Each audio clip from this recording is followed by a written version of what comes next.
What's up YouTube? Welcome to another video. Today I'm going to be discussing why I think you should stop spending money on these. So I was about to head out to the Apple Store, but before I do, I wanted to make a quick video about this right here. You see, it stopped working on me last night, which is frustrating, I know, but I never fret because I almost never spend a dime on these things. You see, when you buy an iPhone, you get a warranty. That warranty is 365 days unless you have AppleCare Plus, in which case it's 2 years. Now that covers everything that comes in these boxes.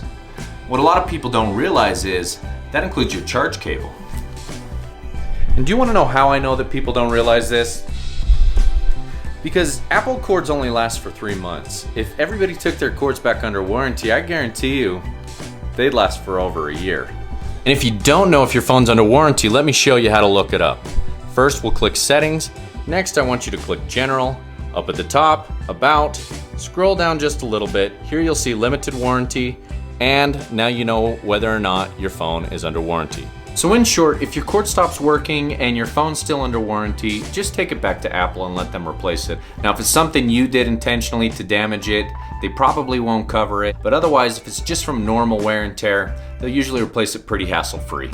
All right, you guys, and that should conclude today's video. Thank you so much for tuning in. If you like content like this, make sure you hit that subscribe button. Also, do me a favor, if you found this video to be useful or informative, hit that like button. It helps to get my videos out before more people. Also, let me know what you guys think. Had to use this warranty before? Did you know that it even existed? Till next time, guys, thank you so much for tuning in. Be safe. Have a good night. Peace out.